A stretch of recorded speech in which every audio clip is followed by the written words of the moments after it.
Welcome to Getting to Know Mojo. This is episode 3. Mike Taylor. Oh, and it's Jordan Rogers. Or Mad Dog. The hesitation is real. I'm blowing my nose. Blowing your nose. Oh, sorry. Do you want me to do another take? Give a shit. No, cool. Because I can't really be bothered. Great. Okay. Right. What's on the agenda today? Well, as usual, I have a question for you, Mike. Okay. What'd you do last week? From the last recording. What did I do last week? What have you done last week? You know, it's kind of disappointing that I haven't done it very much. I tidied my flat. Ooh. Well, I say I tidied my flat. I tidied my room because my landlord's coming in. Eddie just cared about your room. But yeah, I figured like, me and one of my flatmates, Mark, we sat down and we were like, oh, he's not gonna like this, this, and this, and it's not a case of whether or not we can't get away with it. It's like legally, it's just whether a case of he will or will not like it. So, yeah. That's it. That's pretty much it. What about you? What have you been up to? Done loads of shit. Done loads of shit. Yeah, done loads of shit. Yeah, but you went climbing after last week's episode. Yeah, but I do that fairly regularly. That's not really a big thing for me. What have I done? I've done like loads of lame shit. I'll tell you that. You've done loads of lame shit. Okay, what have you done this week? Well, I've started playing Earthbound again. Oh, the NES thing. NES, yeah. And it's fucking brilliant. Jamie's the only other person I know who's heard about it though. I know of it. Well, that's the thing. It's cult. Yeah, it's a cult classic. Because it never came out officially. Here it didn't. Yeah. It came out in the US. There was like bins full of it. It didn't sell well because it's this little game that's based purely on a Japanese person's idea of America through news and TV and comics. So it's all messed up and it's very fun. It's like an incredibly meta little thing. And I think it's been re-released. You can play it on the Wii U, I know that. But if you've got a Wii U, something wrong with you. So. Yeah, I remember having a Wii, and it came out on the Waste of they time. had like a little virtual arcade thing. Maybe when it was called virtual arcade. Maybe. I know, but it was basically like the store where you could buy shit. Yeah, I don't like the Wii. Do you know what I'm thinking? The Wii is probably the biggest disappointment of your life. In video games. No, of my life. No, I didn't like the Wii. There's like 2 great games in the Wii. Twilight Princess? No, not you Zelda. don't like Zelda. I don't You like don't like Zelda. Red Steel is actually really good. Yeah, because you mentioned that last week. What, I remember Red you Steel? talking about it, yeah. I talked about Red Steel. Yeah. No, I didn't. Yeah, you did. No, I didn't. Okay, say what you want, but you mention it. No, I didn't. You did. No, I didn't. We'll ask Stacey. Go ahead. Yeah. I don't care. I didn't mention it. You don't even have to ask. You can just listen to the last one. Don't mention it. That's true, but I'm too lazy to listen to myself. Gotta bump up those numbers. So no, Red Steel's really good, and this is really lame. I really like the Lego Star Wars. Nah. One of the like toddler Sims, but you play as a private detective. Right. I really like that one. That one's really good. Yeah. Because it's got loads of like really clever little jokes in it that kids aren't gonna get. Like there's a pastiche of Mulder and Scully from the X-Files when you're hunting down a Yeti. Right. And they're just really cute, and you're a private detective, so you've got chewing gum on the bottom of your shoe, because gumshoe, that's an old term for private detective. It's called, fuck off, don't give me that look. It's a great thing. So I started playing Earthbound. Alex got her birthday present, which I sent in the post. Ooh, what did you send her? Really lame. I wrote her a letter, and then drew like this chubby little fox at the very end of it, because she likes foxes. And So romantic. I know, right? And it gets better though. I burned like some songs on a CD for her and just did that. And I was like, don't listen to these until your birthday, because that's kind of the point of a birthday present. Is it covers of you? So you covering various songs, but like all of them are Bee Gees? It's a good idea. Didn't do that, no. I just put 20 nice songs on it. But I made it not too schmaltzy though by drawing the Illuminati pyramid on the front of it. So I did that. I had the house to myself essentially for this entire week. Yeah. So How come? Where are all your hot flatmates going? one of them's back from Turkey on Friday, and the other one was in Elgin for the weekend. Elgin. It's so exotic. Never been Elgin. I know a kid called Elgin. Really? Yeah. Oh. It's not that. His exciting. name's Elgin. That's all. I heard of a child called Ladasha. And Is it was this- L-A. Is this like your Lamangelo and An Orangelo, yeah. Orangelo. Oh, yeah. Was that in the first episode that we the talked about? first one? Yeah. Oh, back in the caveman days. Way back when. So what else did I do this week? I started watching Mr. Robot. That's really good. Robot. What's that about? I don't want to tell you because it would kind of spoil it a little bit. It's a nice thing to just discover. No. Whoa. It's about a guy called Mr. Robot. Oh, shit. Yeah. He's played by Christian Slater, though. No, he doesn't make it. Nothing to do with robots. It's all about... Well, what's the point in calling him Mr. Robot, then? What's your... Did you have Xbox Live? I did, yeah. What was your gamer tag? It was Bearded Coconut. Right, you are Still neither is. a bearded coconut, so why? Yeah, but, like... So shut the fuck up. That's his handle. His handle's Mr. Robot. Oh, right, so his legal name isn't Mr. Robot. I hope it is Mr. Robot. He'd be the best. Do you know when you were a kid in primary school and you had to get your reading signed by your parent? Mm-hmm. I would love that, to just go, can you sign this? Yeah, sure, Mr. Robot. See, that's what I aspire to be. Cause I genuinely like to go into esports journalism. Okay. Really? Yeah, that's not a sport though. It's an esport journalism. Doesn't matter. Electronic sports isn't a sport. Do you know why it's not a sport? There's an argument for it. But yeah, I know there's an argument for it, and they're really good and fine, and I'll accept that argument the day that cheerleading becomes a sport, because cheerleading should be a sport. is far more stressful and more physically demanding than... Do you know what I'm going to say? It. I don't care how many Steve Evans listen to it. American football. Oh yeah, he plays baseball. It's more demanding than that, because those guys are wearing pads and like protection stuff, but cheerleaders just decide to make a human pyramid and throw themselves off the top of it, and they've no protection, and they just land flat on that hardwood floor. Yeah. That's a sport. But those fucking nerds playing StarCraft, that's not a sport. I disagree. Like, it's not a sport in the conventional sense, but they practice. So? They spend the whole day. So? Doing it. That doesn't mean shit. And if you can do it professionally. No, because do you know what's... That doesn't matter, though. It was like that 16-year-old kid that won, like, what was it, 1.8 million. So what? Dota. Fuck that guy. Like, that's not a sport. In no way is it a sport. Here's the thing, right? I consider myself an athlete. And I don't want to share that title with these freaks going, or some, like, punk Korean kid who... Yeah, what's, like, the best StarCraft player's named, like, Boxer or something. Boxer. I might be wrong. But, like, back when StarCraft... There's only 2 StarCrafts, isn't there? Right, so it's the first one that is still big in South Korea. Still crazy amount of, like, obsession over that.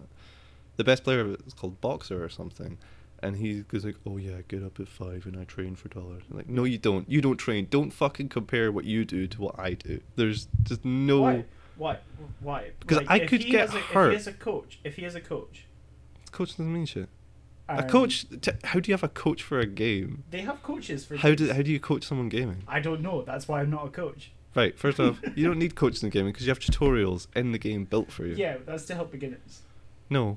That's just to cover the whole thing, and then you make it and get it better along the way. You don't need a coach. You are talking from the perspective of someone who's uneducated. No, I'm not, because I am a huge game fan. I love games. They're the second best, maybe fourth, maybe third. They're one of the best like storytelling components. They're top 20 storytelling. Definitely. So it's not a sport, but it should be treated as like a creative thing. See, I think that's why they call it esports. It's not esports though. It's not a sport. But who's to say that just like tacking on sport makes it like? No, because it's now classed as a sport. They differentiate. No, it's not. No, it is. I'm serious. Look it up. It's classed now as a sport. You can now sit in front of a computer and play something, and it's considered more of a sport than those tasty wee cheerleaders that are throwing themselves off the top of each other. But that's an injustice on the cheerleading part. Yeah, it's an injustice on the word of sport as well. Right, okay, they call fishing a sport. Yeah. Right, and your argument is that... I'd argue fishing's a sport. Fishing is not a sport. Yeah, it is. No, it's not. You've clearly never tried to catch like a marlin twice the size of you. Neither have I, right, but a fish could fuck you up. If you can smoke and perform the activity that you're doing at the exact same capacity that you were before, it is not a sport. That's why tennis is a sport. That's why football, unfortunately, is a sport. Rugby is a sport. Right. Esports is a sport. Golf and fishing are not sports. Yeah, they are. They're both hobbies. No, they're both sports.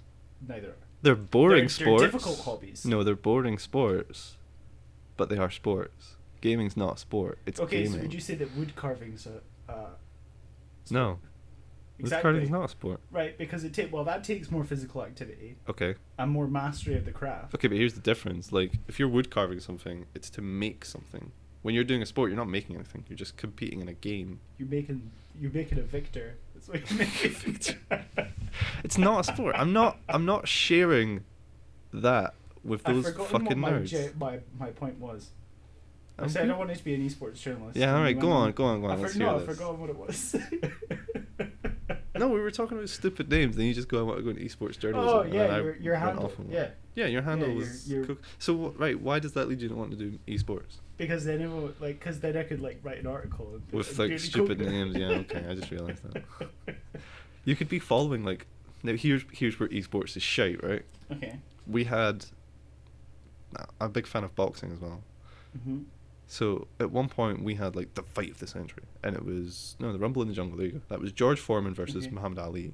Now there are books written on this. They're proper, and it was a huge cultural thing. Those images are still really important. Mm-hmm.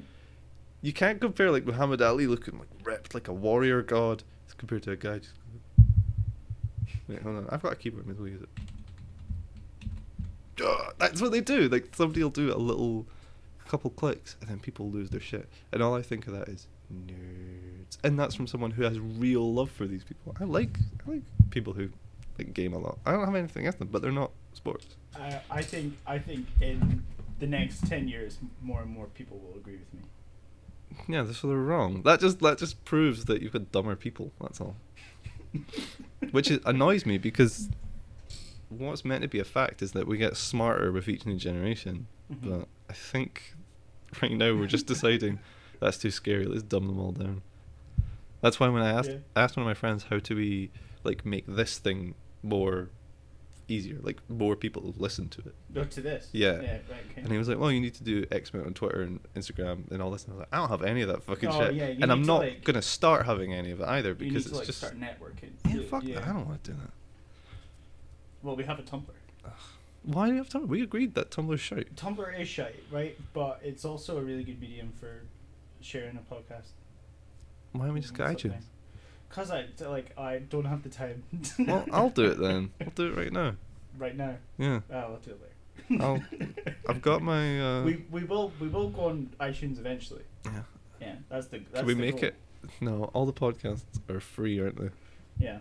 I think we should have used the Starbucks method, where you can get something for free, but we just go, no, charge them more, and they'll take it, because that's a genuine phenomenon. Yeah. People assume that because it's more expensive, it's better. Yeah, it must be better. It's no, it's not. It's the exact same shit. That's why people go to various different supermarkets. Because they go, oh, because Waitrose is really expensive. So, it's better there. See, the only people Lidl's cheaper. But shite. No, fuck that. I hate Lidl. I like Lidl. Alex likes Lidl. I hate it. Or Aldi. They're the same, aren't they? Don't two brothers own them? Really? This might be my Firefox Leviathan thing. I think that was kind of my week. Along with working. That's about it. Oh no, and I'm planning a big Edinburgh trip in 2 weeks. Oh yeah. Not very. For Alex coming back. Pretty much. Yeah. That's romantic. It's great though, because she brings back loads of Russian distilled hand wash vodka and stuff. Loads of big racks of meat. It's great. Donna Taylor is coming back to Scotland. When's she coming back? The 4th of September. I'm in Edinburgh. I'm taking a sweet week off work. Oh wow! Yeah. Hang out with your mum. Yeah. You're a better son than me. I love my mum. All right. And just bring me back some sweet Brazilian rum. Okay. I don't like rum. Have you been in the rum bar in Aberdeen? I don't know what it's called, but I know where it is. There are multiple. There's Dusk, there's Drummond's, there's the Wig. No, this isn't any of those. Okay, well. I can't even describe where it is, but I could take you to there. It's a secret. I'm not going to tell. Shit. It's really good though. I'm not even a big fan of rum. You have to knock in a specific leg. Ooh, and then they're password, and you're like Fidelio. No. Down with tequila. No, you just kind of have to know where it is. Because it's a very out of the way place, and I'd like to work there actually. What are you doing? There was a notification that popped up on the computer. What was it? I don't know. Something failed. But we're still recording. Something failed. Something failed. I don't know. Okay, that was kind of my week. That was your week. Mm-hmm. I've completely forgot what else I've done. Okay, so Earthbound and Mr. Robot. Here's something Alex, that the listeners need to know, Jordan. What? What is your funniest sex story? I'm not telling that. Why not? Is it too funny? Heads will explode. No, I'm not gonna tell. It's not like it's even that bad. Okay. I just don't want to get details of it. I'll give you like a really brief synopsis of it if you want. Go for it. This is way back in the caveman days, so I'm in first year. Ooh. The first year, first time? No. No, okay, so this is like 2 years Second semester, first year. Okay.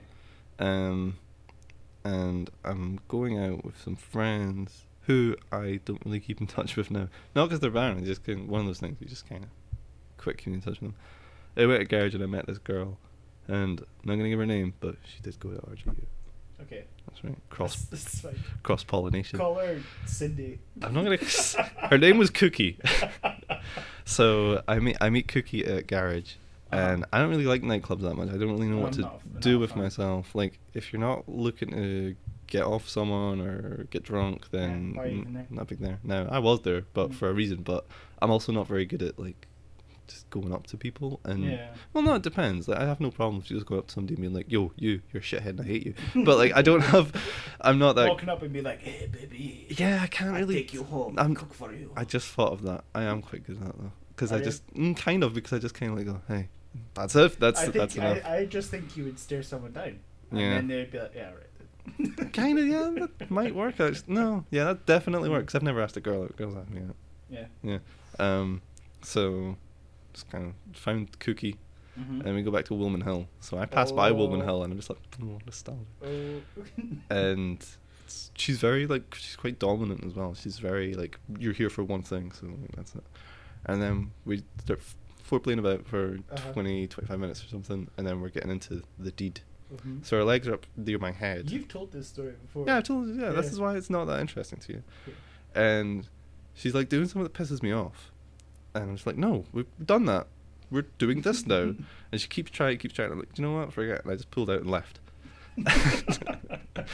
But it's like nobody. We'd not reached the end. Nobody had orgasms or anything. And I just left for an hour, and then I ended up going back. Just it must have been the idea, like, it's not done, the job's not finished. And then it isn't finished. Not seen her since then. But I'm probably the weirdest story that girl can tell to her friends. Just like, one time the guy left. Yeah, I got really annoyed. I was like, no, do you know what? Fuck this, I don't need this. And just pulled out. Just got dressed, didn't say anything, just went out the room. And Wilman Hill didn't know what the layout was, so I also got a little bit lost. You're like buzzing on some random flat. Let me in, I have a job to finish. I'm finished, okay. That's like, you're in the wrong block. I've probably got a funny one, but I can't think of them off the top of my head. And if I can, I need to ask permission to tell them. So, there you go. Oh, why would you need to ask permission? I don't know. I just like, because I think it's quite skeezy telling those stories to people that you still know. Oh, right. And so you've if not somebody asked. that knows, like, obviously the other person, right, is listening to this and being like, that fucker, he's telling my story. I'd be That's amazed. my story. I'd be amazed if she got back in touch with me, though, because the phone I had back then is now kaput. Yeah. And we didn't flex with no Facebook. You don't flex with Facebook on a one-night stand thing. That's just stupid. That's silly.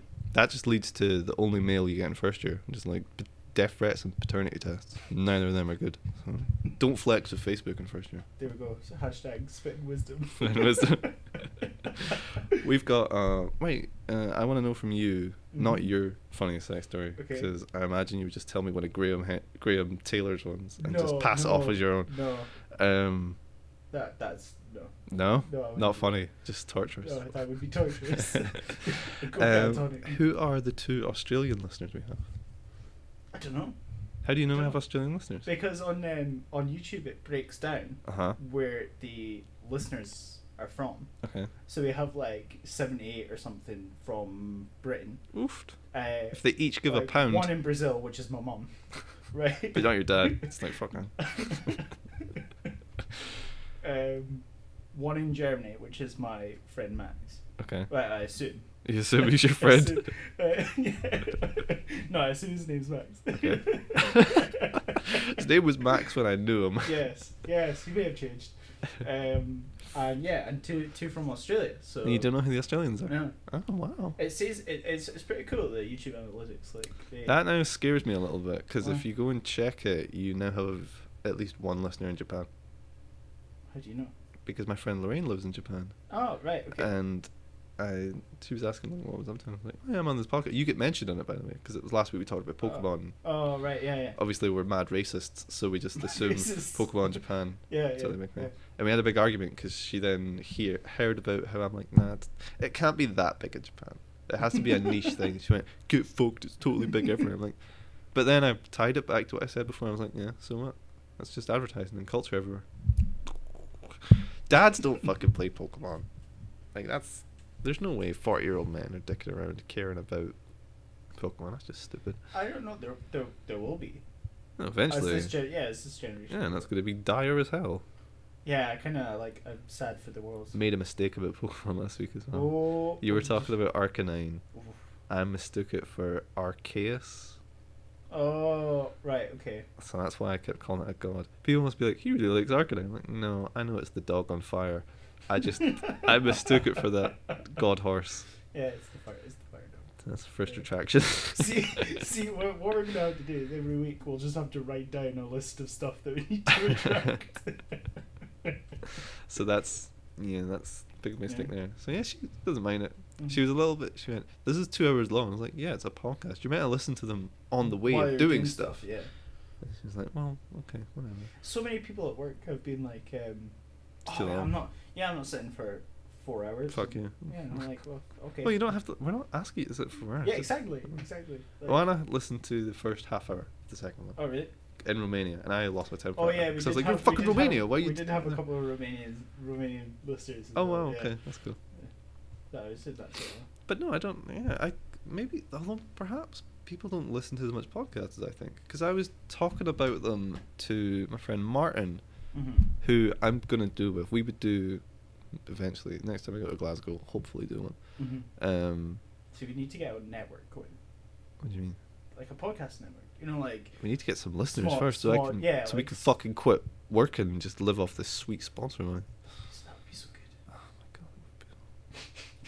Just sick of working, really. Yeah. Just got really tired of it. Yeah. I would love to just go, what are you doing this week? Yeah, I'm going to do my 2 hours a week. But there's no... Podcasters don't make that much. They can't. That's a ridiculous little pipe dream thinking they do. Other than the big ones, yeah. Yeah, they can't make that much. Like, you don't need to make much to be happy anyway. Yeah. Well, I think that podcasting is still like quite a niche. Well, that's the thing. The idea is that anyone can do it, right? Yeah. But then there's actually just sitting down and doing it, which is far more different than you'd think. Because I'm amazed by people that whip out interesting stuff every week. Oh yeah, like everyone has something to say. I know everyone has something to say, but it's actually just sitting down and doing it. It's just it's just like writing a screenplay or writing a script. I'm pretty sure because there's the idea that everybody has one amazing story in them that's completely as original as you can get. Yeah. But it's just sitting down and doing it. That's difficult. Because I get a bit bummed out writing every now and then. Yeah. Yeah, Lewis is still up my ass about 2 of that Josh things. Which, oh my Josh. To be fair, is kind of my fault because Emily's leaving in 3-4 weeks. Oh yeah. So I kind of need to actually finish it. It's a bummer. That is a bummer. It's my fault, you know. It's because I'm an artist, though, Mike. Oh, you can't push genius. No, you can't. You just have to let it. Yeah. You just have to let it wake up. In the middle of the night. With a strike of inspiration. With the cold sweats. Yeah. Be just like, I gotta write it down. Push the woman off you. It's got to be done. Find pancakes on the floor and be like, we gonna eat pancake? I ain't nothing but pancake. Oh no, I cannot give my pancake away. My mother, she always told me. As a little boy, I wanted rid of these pancake. No, nothing but pancake. I don't like pancake. Disclaimer: pancake is a euphemism for sex. Is it? Is it? Oh my god! Shit! Sacre bleu! Oh no! Mon Dieu! My wife, what will she say? My future wife. Hint, hint. My kids. Not who you think.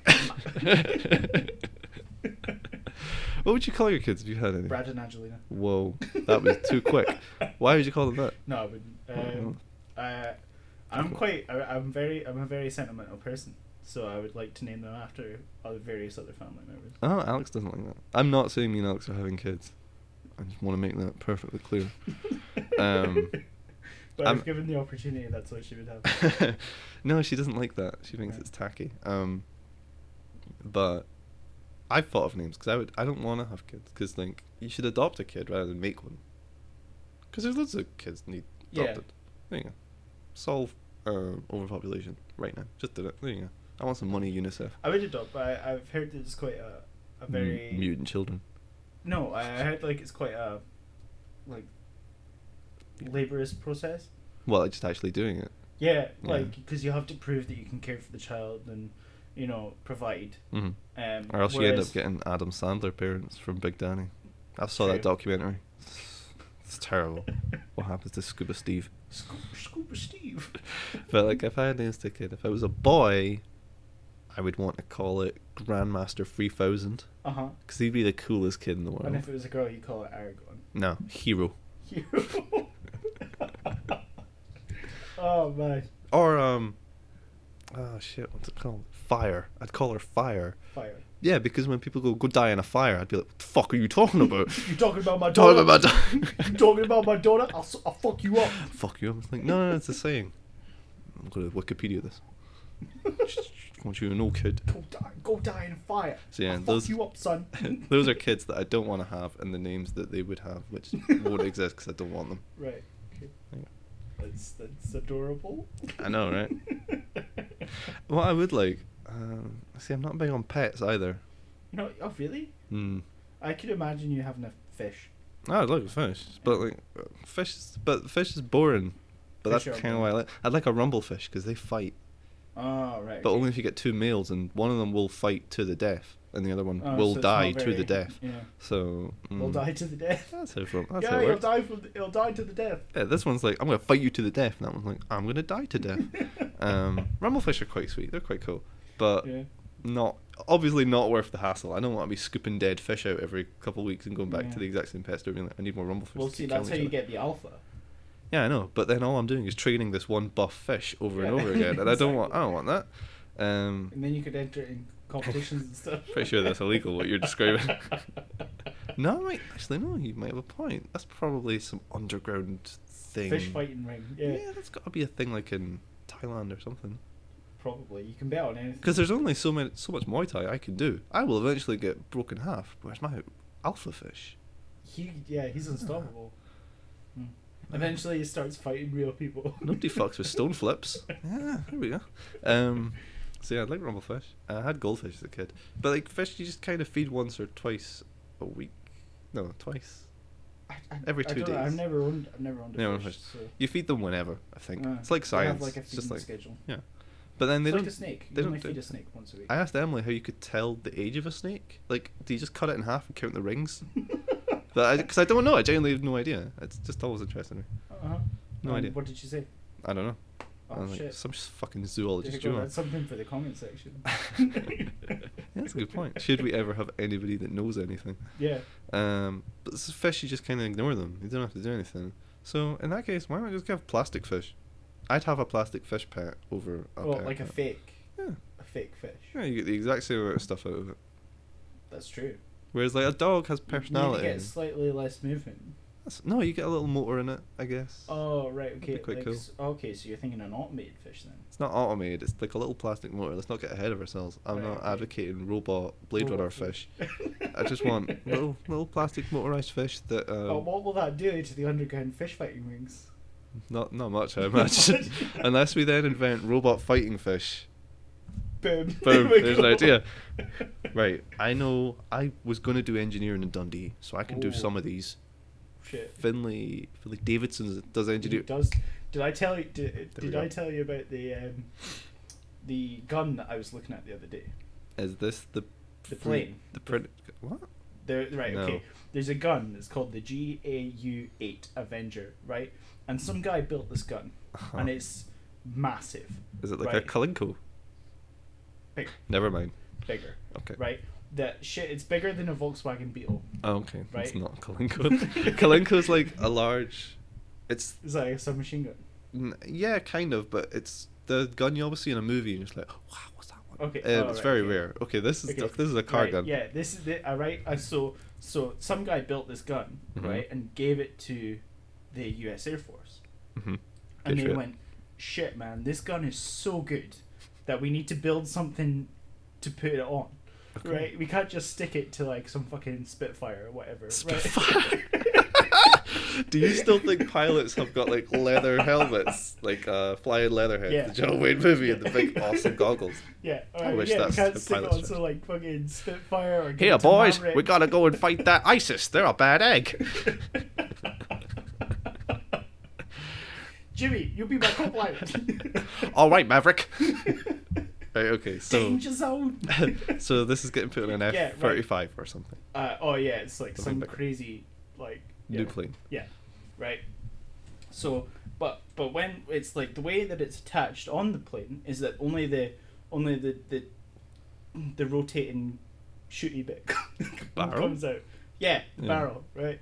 Only that comes out. So you don't. So they have this massive gun, and it fires like 42,000 rounds a minute. Okay. Right. Of like bullets that are bigger than like nuclear shells. Yeah. Nuclear shells, my arse. Nuclear bullets. Yeah. Okay. Yeah. Right. Like so that's something purely designed to fuck people to death. Oh man, right? So it's clearly a tool. Right. Like that. If you people say like, oh, don't pull out a gun if you have no intention of using it. Right. That's a gun that you pull out and everyone else shits themselves. Right? I know what he's gonna do with that. I've seen that before. You don't threaten people with that gun. Yeah, exactly. Like, yeah, like you use that and people die. Right? Sounds like it. Yeah, and it can fire the whole capacity without overheating. Without overheating, yeah. Wow. Yeah. What the fuck did he build this thing out of? I know, right? It's pretty impressive, like, right? Unobtainium? What the fuck's this thing made of? And is the guy that made it just a hobbyist, or did he work for Lockheed Martin or something? I don't know, but that'd be something to find out. That'd be mental. That'd be like finding out that that'd be like finding out that Keith has been building teleporters, and that's why he's never late for work. What was that film Benedict Cumberbatch did? Imitation Game. Imitation Game. Hate that movie. Yeah, I would rather have a film about the guy that made that. Do you know what would be even better? Because I really like stories like that. One of my favorite authors is this guy called Henry Darger, who wrote something like a 15,000 handwritten paged book. Right. Over the course of his entire life, and along that he also kept a diary, a weather diary, and this autobiography of his life that then turned into a 900-page novel. He's crazy. Look him up. He's the best person in the world. What was his name? Henry Darger. I like hearing about like people who are just very on the fringes, and then they have this idea and they just do it, and they don't share it with anyone. They just die. But this guy sounds like he made it. Sitting down and being like, I'm gonna make this gun. Do you know what I want to make? I want to make a gun that could shoot the moon. Right. Anyway, so when the gun is mounted on the plane, you can't see any of it, and I think that's the fear factor. Couldn't they just put it under the plane? Well, that's right. So I wanted a gun that would like come down and slide out. What do you mean? Right. So when you're like when the plane's plating. Yeah, but not killing. Right. The gun's like.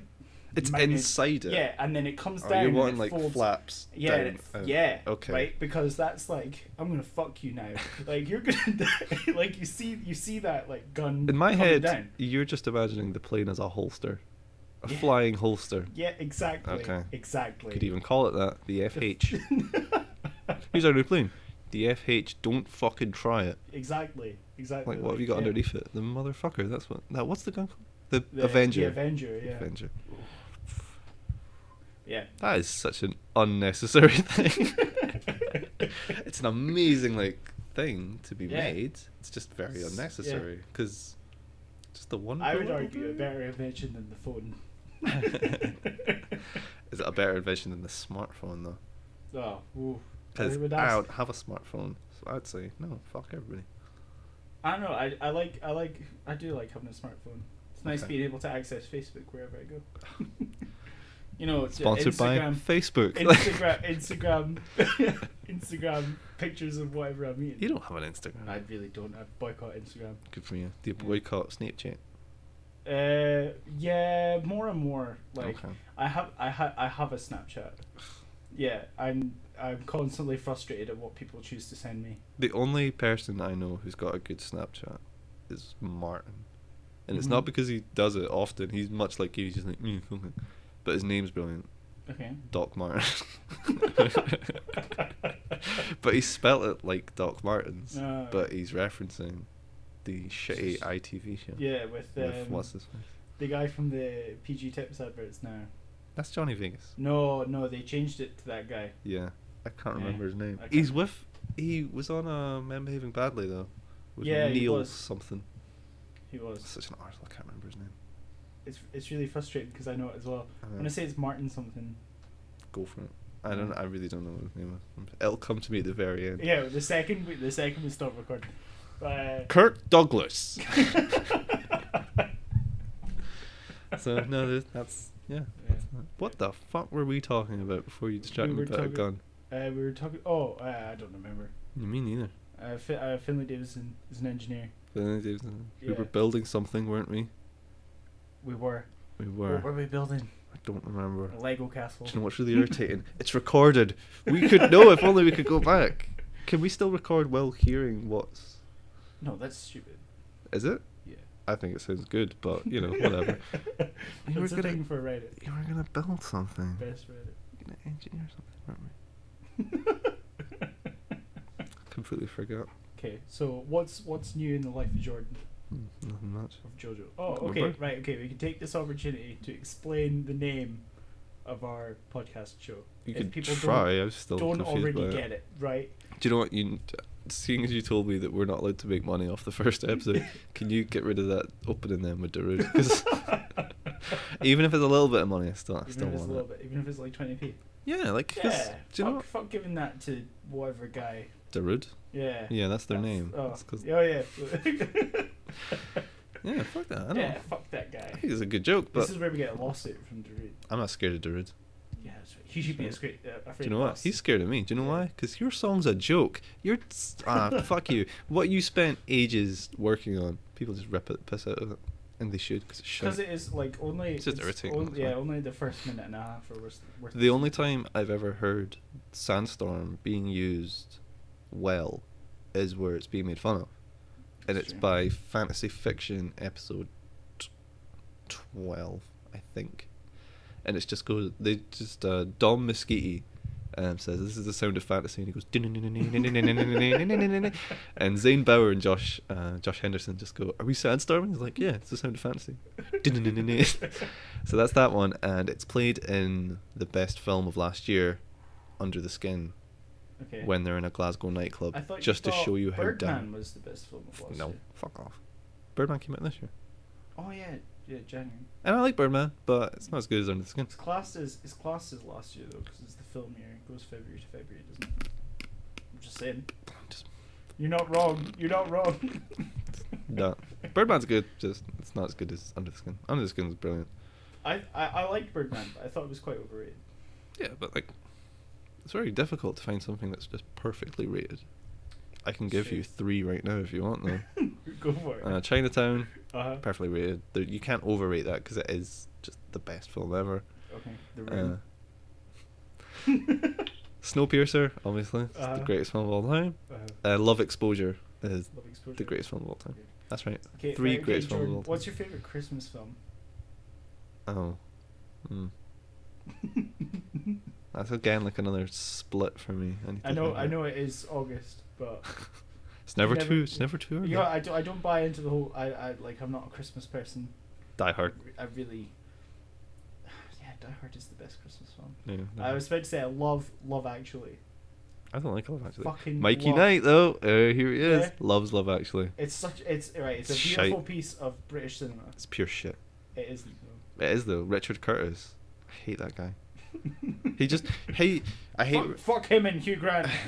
I like Hugh Grant. I hate Richard Curtis because he doesn't even write British, because British just means to anybody not from England. That's true. Britishness is just Englishness, which is fine, but just admit it. That's okay. That's true. And Richard Curtis is just like, oh, us British, we love tea and queuing, and oh, we're so pent up and awkward. It's like, no, we're all really horny and like sexy and really into each other. He makes it that being British is this twee little idea, and I hate that because it permeates as a stereotype, which is how we get shit like it's an ITV show, but it's something like Problems with Being British, and you know who's in it? The most fucking up their own arse British people in the world, like fucking James Corden. Why? Yeah, because he plays up that thing of being British is queuing and tea. I don't understand people like James Corden. Yeah. Like, just he a has stereotype. that I'm sure he's a program lovely in America person. now. Oh, okay. I want to say it's the late show. I don't know. It's a combination of late and show. You watched the Late Show? The Late Show. Yeah, it's late tonight and show. It's words that are in all of these. And it used to be David Letterman. There was people that were using the David Letterman and then like their show, and it was like, David Letterman's just a verb. It's okay. You don't need to. No, it's just the people that are just most into being British that were on that thing. It's like very British Problems, I think it was what it was called. Right. And it's just pure shite. It just perpetuates that stereotype, and I don't like it. And Richard Curtis is one of the people that started that with those films. Although I do like Notting Hill. I do actually quite like Notting Hill. Yeah? Yeah. Fuck Love Actually. Oh, no. I love Love. Why? It's so good. This will seep better into what I want to talk about. It leaves my heart. Does feeling, it? Yeah. Leaves you with them feels. Every time. Of what? I don't know. I just get angry. I hate that movie. It's so boring. Why? I have to watch it. It's the one thing. It's my one thing that I do. It sounds like you're about to leave. It's like, I have to go. Fuck off. Yeah. Fuck the rest. Fuck the last hour of this. I could just do it on my own. Just be like, and now we're gonna hear some jog jams. Just play jog jams for the rest of the show. No. So Die Hard. That's like the jokey answer, but it's also set at Christmas. It's not a Christmas movie though. It's classed as a Christmas film. Fuck those people. It's an action movie. Its setting is at Christmas. That's different. Because Snowpiercer at some point must have had Christmas. In fact, it's always winter, so it must be Christmas. Christmas every day. Her day. So it kind of leaves me with not many options. Although there's an argument that It's a Wonderful Life isn't a Christmas movie, but no, they're right. It might not be, which then just leaves me with The Night Before Christmas. See, I knew you were going to say The Night Before Christmas. It's such an obvious one, but it is very good. It's because you're wearing leather trousers. No, it's not. It's because I can appreciate good direction from Henry Selick. Oh, really? It wasn't Tim Burton? There you go. Fucking right. Here we go. Oh. I hate Tim Burton. Okay, I'm not a fan of Tim Burton either. Okay, right. Is that the segue that you wanted? No. I was going to segue to someone else, but I may as well just get this over and done with. Tim Burton is not responsible for the stuff that he's given the most credit for. It's always this guy called Henry Selick, and he's the guy that directed Coraline as well. Mm-hmm. And he and his animation guys, they all do that weird, really interesting style, but Burton gets credited for it because before it says Night Before Christmas, what does it say before it? It says Tim Burton's Night Before Christmas. None of Tim Burton's interesting stuff is from Tim Burton. It's all ripped off from this guy called Henry Selick. See, the reason an amazing I don't like Tim Burton because I don't think that he can. You can't direct. Can't write. Well, I was going to say he can't take a joke. No, he can't take that either. He really can't. No, he can't. It's like, fuck's sake, stop taking yourself so seriously. It's because he does dress like. Don't want to slang myself off, but I'm gonna just like a complete art student, just all black, and he wears the Jackie Onassis glasses and his big crazy hair, which I don't have because I'm not going bald like Tim Burton, who is going bald. You can tell from how thin that hair is. I've got a big luscious lion mane hair. He does, and he's always like, "Ooh, I'm just a kooky artist and I love movie magic." Like, fuck off, Tim Burton. I hate Tim Burton. Although I never think, I'm always like every filmmaker though, I'm never gonna just dismiss what's coming out next because he did Big Eyes, which is apparently quite good. Oh, with Christoph Waltz and Amy Adams. Yeah. So apparently that's really good, and I would like that to be really good because I don't want a director to be like, "You're shy." I do really like Christoph Waltz. Everybody loves Christoph Waltz. Yeah. The only problem with Christoph Waltz though is the Spectre announcement, because you're like, yeah, that makes sense. It's like the man was born to play a Bond villain. Yeah. So yeah, that makes sense, I guess. It's typecast because he's Austrian, isn't he? Suppose so. I don't know. I think he is. His name's Christoph, so he's either Austrian or a Frozen. Or German. Or German. That's another option. Yeah. Or from that weird part of Belgium who speaks German. Oh, right, okay. World traveller. Fucking hell. I know. No, I dismiss Belgium. I know. It's not really part of Europe. It's barely in the fucking I cast thee out, Belgium. Or is it Switzerland? You don't like anywhere in Europe. Oh, that's true. But Vaguely. He just built to be a Bond villain, and he was in the Zero Theorem, which was done by Terry Gilliam, and I really like Terry Gilliam. Terry Gilliam, kind of the opposite of Tim Burton, who never gets enough credit. All of his films do all right, but by and large, what films did he did like 12 Monkeys. Right. He probably directed a Python film at one point, and I'm either gonna. I think he did The Imaginarium of Dr. Parnassus, which was Heath Ledger's last thing. Zero Theorem, obviously. He keeps trying to. He did Fear and Loathing in Las Vegas. Alright. He keeps trying to do this Don Quixote thing. This is never gonna happen. And there's more. There's loads more. Tideland. I think Tideland's his best film. I could be making up that name though, but he did do this very small, really beautiful little film that not a lot of people saw. Have you seen that Robin Williams film? So, Absolutely anything. No, and I'm not really interested in seeing it, even though it kind of ticks all my boxes for what I'm interested in. Okay. Because I like Simon Pegg. Mm-hmm. I like Monty Python. Mm-hmm. And I like Terry Jones, who's in Monty Python. Yeah. Obviously. I like his directing stuff. But it just kind of looks what I was bitching and moaning about a couple minutes ago, about just being very, very like British. I was like, no, there's something about it that just looks a bit cheesy. Yeah, see, I don't know. I want to see. I want to like it. Go see it and find out if you like it. I just think that it'll fall flat on so many levels, and I don't want so many actors that I like to disappoint me in that way. Like who? Just Simon Pegg. Robin Williams. He's not an actor. Fuck off. Robin Williams. He just voices a dog. He voices the dog. I'm not kidding. Oh, yeah. Right, in Absolutely Anything. Yeah. Okay. Nah, that's not so bad then. It's not like, I like Monty strengths. Python as well. Robin Williams was one of my comedy heroes growing up. Really? Yeah. I've watched his stand-up. Some of it's really good, but he's very frantic in them. Yeah, he is. Although no, actually that's good. I was gonna slag him off, but I just realised I like it, so never mind. There's a point and it makes you mad, but I also like it. Yeah, there's a point that I hate, now I love it. Okay, it's fine. That's how my brain processes stuff. I get new information and it's like, what? No, yeah, alright, cool. Oh my god. If it's when it stops, that's when there's trouble. Like if somebody pitches me an idea, I'm like, wait, what the fuck? No, and it just gets stuck. Oh no, fuck everybody. Mm-hmm. Like I used to be. Fine, no, this will see it in what I want to talk about. Okay. Right. What is something that you love that everybody hates, and what's something that you hate that everybody loves? Relentless. Well, no. Has to be an entertainment thing. An entertainment thing. And it can't just be like. I want you to explain it. Okay. Well, the easier thing to answer is the thing that I hate. Well, we'll start with that then. Okay, it's Zooey Deschanel. Right. She is. Wait, hold on. I want to get ready for this. Oh, I want to get setting up right. Right, Zooey Deschanel. Right. Why don't you like Zooey Deschanel? It's such pandering. What, like, her entire public persona, it's just pandering. Mm-hmm. That whole like new girl, like fucking I walk around wearing summer dresses in fucking November because I live in New York and it's minus fucking 20 degrees and there's fucking snow everywhere. I'm a fucking Zooey Deschanel and I'm too good to fucking wear a proper pair of fucking clothes. Like, I wander around with my fucking summer dress on. I'm a fucking ukulele and everyone wants to sleep with me because I've got massive eyes. Can I explain parts of that? Go for it.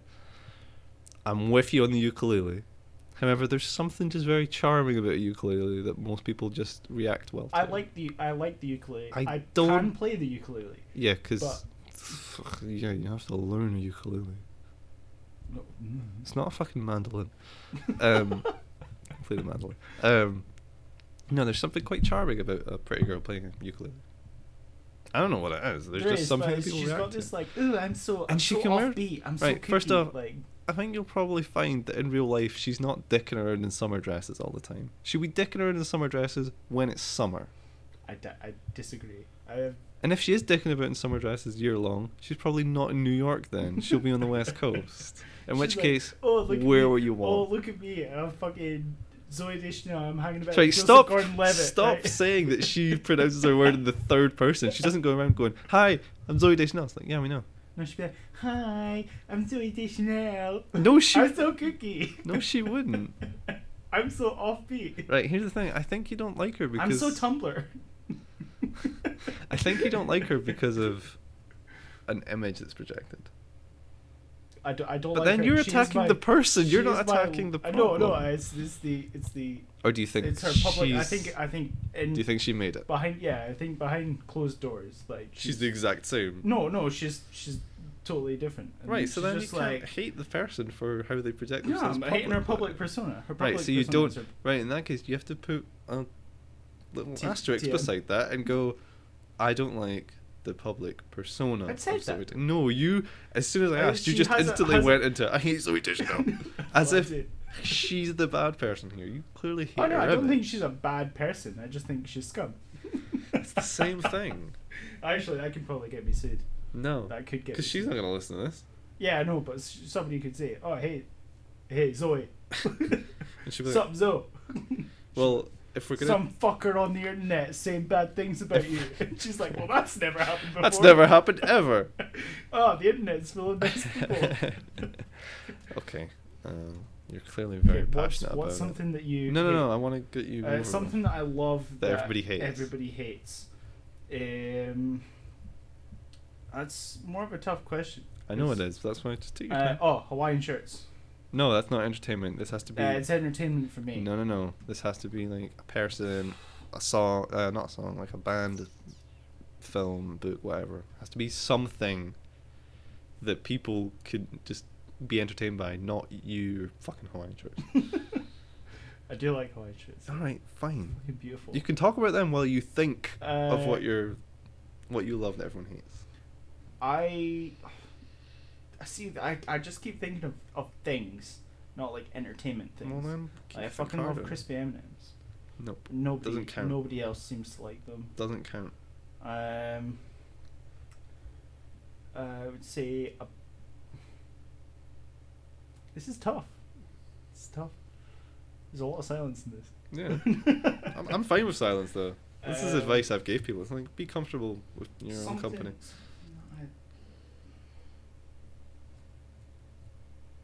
You're telling me there's not a movie alive that everyone hates and you just love it? I really like Airheads, but I think that wasn't a very well received film. It was well received. It wasn't well received. Well, there you go. That's something people don't like. Airheads is a good film. Explain to me why Airheads is good. Well, I've never seen it. It's got Brendan Fraser, Steve Buscemi, and Adam Sandler. Oh, okay. Yeah, and they play this this like rock band, who are trying to make it, and they're all like. And Zooey Deschanel just keeps showing up and they're all headlining for them. They're all morons. Okay. And they hold up a radio station with I've heard of this. fake guns. Yeah, I've heard of this. And to get them to play their song. Mm-hmm. So it's about them holding. This sounds a lot like the King of Comedy. I haven't seen it. You never seen it? No. It's really good. But this just sounds like a version of that. Okay, go on. Yeah. No, I enjoy it. No, but why is it good? I thought it was very well written. Like the jokes make me laugh. All right, but like, I'm an easy person to please. Yeah, but you're not helping me. Like, you're not telling me why everyone hates it and why you like it. I think everyone hates it because it was like it's very like it's very pop culture-y. Like, you know, it's not very well acted. This sounds like you like a shitty movie. I do like a shitty movie. I love shitty movies. Okay, that's fine. The Room. I love The Room. Right, go on. Hit me up why you like The Room. The Room is comedy gold. Do you think it was an intentional comedy then? No. Right, then that kind of falls flat on your face. This is just like a bad movie. I've seen The Room. I have actually watched The Room all the way through. It's a fucking drag. You're tearing me apart, Lisa. Yeah. See, when you're watching The Room, you're just you're watching and you're like, because I didn't see it before everyone else. This was a thing I'd heard about. I was like, I better watch this, because usually, not bragging or nothing, but I'm usually ahead of people on this. I was watching fucking Community and Arrested Development before it was a big thing. See, I shied away from Arrested Development for a long time. Okay. But eventually gave in. Saw the light. Yeah, I love it. But yeah, usually I'm quite a little bit ahead of people on it, because I discovered Dylan Francis before fucking Fast and Furious 7. I don't know who that is. That's alright, you'll learn. When it becomes big. He. That's what I said. Oh. Yeah. What you said. Fuck's sake. Discovered fuck's sake for everybody else. I was whipping that out when I was a kid. Yeah. And people were like, wow, what's that kid saying? Like, what a trendsetter. What a trendsetter. Why is he saying Talking in a French accent. Why is he saying fuck's sake? He's agitated. It's like, I'm going to do that. Oh, yeah. You're late for work. Oh, fuck's sake. Ah, yes, it's Colin. No. Right. Yeah, when you see The Room, you instantly get why everybody thinks it's funny, though. Because you just hear some of the lines and you're like, that, yeah, I get that. I don't really get internet hive mind, because the internet is a hive mind. Cracked really did a really good podcast on it. It's just called the internet hive mind, and it just discusses it. Shameless plug. I'm not getting paid by them. Yeah, that's true. Maybe they should give us money. Get in touch. Contract us. I'd love. Oh man, Cracked bugs me, but I love it more than I don't. There are things that I like and dislike. The way I know that I love Cracked is that I visit it every day. If I didn't like it, I wouldn't visit it. Some of their articles are like... some are a load of old shit, but that's okay, because it's alright. Another one's coming right along. That's true. I think they put out too much content. No, because I run through all 5 of their articles pretty quick. Yeah? Yeah. And you definitely have columnists you like and don't like. Yeah. There's bits I don't... I like them. By and large, I think they're better than they're not. So, yeah, I would agree. But yeah, so I'm watching The Room, and... yeah, I'm just instantly getting it. For once, I understand the internet hive mind. I'm just with them. Like, I know that's funny. I know that's going to be on a shirt. I know that's going to be used in a comment. I'm just understanding each beat of this. Yeah. I'm hearing stuff like, oh, hi, Mark. And I'm getting why that's funny. Yeah. And I'm getting like, oh, yeah, we're throwing a football. And then there's Tommy Wiseau's strange accent. You don't know where he's from. Yeah. He financed this film by himself. And when people asked him, he's like, I sold carpets. And you're like, no, you didn't. There's no way you made $1 million selling carpets. It was more than $1 million. It was $6 million budget. Fuck me. Yeah. Right, there's just... and he financed it all by himself, and obviously didn't make any money. Yeah. And he's a weird guy. And he won't tell anyone where he's from. He just keeps going, I'm from America. And it's like, no, you're not. There is no way you're not from America. You're not even from this fucking planet. Yeah, watching The Room, and there's bits like... the flower shop, where he just right goes at the start, where he walks in and she's like, oh, sorry, I didn't recognize you, and he's like, oh, don't worry about it, and she's like, goodbye, Tommy, you're my favorite customer. Yeah, something. It's oh my god, it's so weird. And he's got this great job at the bank, and like he's looking after that kid. Denny. Is his name Denny? Yeah, Denny. Denny. And they just the throw creepy child, who's just always like, hi, and they're throwing a football up on the roof, and they've got so many friends, and then Lisa sleeps with his friend Mark, and then he dies at the end, doesn't he? Yeah, he kills himself. Himself. Spoilers. Kills himself in the room. That's what it's called, The Room. Although the room is not haunted or particularly special. I don't know why it is specifically called. I think it's just called The Room because it all most of the drama takes place in. In and around the apartment, Yeah, I'm just gonna assume that's what it's called. I don't know. I don't think you can really apply logic. The problem with it though is that it's got really good cover art. Because it's got Tommy Wiseau's weird mad face, but he's staring down at the camera, and there's a green tint, so it looks like a horror film. Right. And you're like, The Room. Maybe the room's haunted. Maybe the room is a ghost. Maybe the room is a robot. Robot room. Could be robot. We were talking about making mechanized robot fighting fish. That was it. There you go.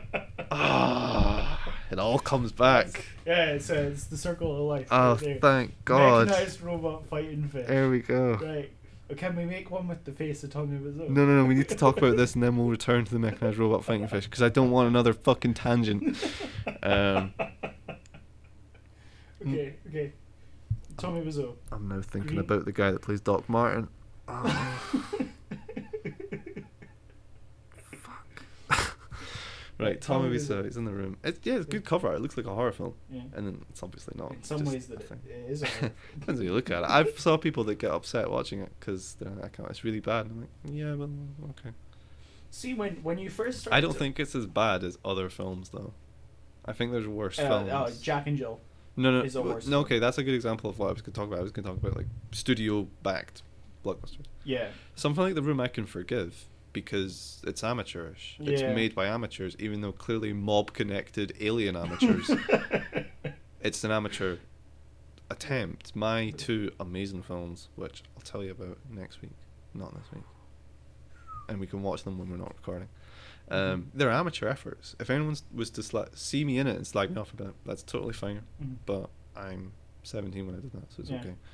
Now, Tommy Wiseau is much older than me, obviously. Yeah. But it's a first-time thing. He is not a professional. I can forgive something like The Room quite easily. Something like Birdemic, forgiven. Troll 2, forgiven. Even Plan 9 from Outer Space, which was not Ed Wood's first movie. It was like 80th. Forgiven, because he's a very amateur filmmaker. But when you do have good filmmakers making bad movies, it's really difficult to forgive that. Like Ridley Scott making Prometheus, man. Like, I think that's... See, I'm not a fan of Ridley Scott. I am, but I think he makes too many movies. He used to make a movie every 4 years, and that's when he's hitting his amazing stuff. He's getting Alien coming out, he's got Blade Runner, and White Squall and stuff like that. There's a good gap in between. He's been making a film every year since about 2005. His last great film, other than The Counselor, which would be my pick for a film I love and everybody hates, was Black Hawk Down. Black Hawk Down is an amazing film. One of the best war movies. Is that the one where with Orlando Bloom in it? He dies and he falls out of the helicopter. 30 seconds, Yeah, that's kind of... And then there's a big fever dream in Orlando Bloom's head where he's helping these midgets return some jewelry. That's my theory about Lord of the Rings. It's a dying fever dream of Orlando Bloom. Of private... Oh shit, my hair's so long. Man, I can't believe they made me get a fucking buzz cut. I'm gonna slide on the shield like a skateboard. It's been a long time since I read The Two Towers, but I do remember reading it as a 12-year-old and going, Mum, there's this great bit where let me read you it. Legolas flips a shield upside down and Darkseid grinds down, whipping arrows at orcs. Not orcs, they're Uruk-hai, whatever. And she's like, wow, good. That's so you're enjoying it. That's some writing from the 50s there. So great. He starts teabagging on the At the end, he's just like, Jersey, represent. Even though Orlando Bloom is from fucking London or something. I don't know where Orlando Bloom is. I don't know. He's from an elf. He's from Rivendell. Presumably from somewhere. Actually, like... Yeah, he's from the fucking woods or something. I don't know. From Markwood. Fuck's sake, get it right. Why would you live in a forest? That's a good question. Elves. Why would you live in a forest? A lot. Yeah, fuck elves. Yeah. Suburbs. Suburbs for life. You imagine an elf from Jersey. From Hightown. From Highlands. Hoboken. Hoboken, no joking. What? Okay. Robot fighting fish. Robot fighting fish.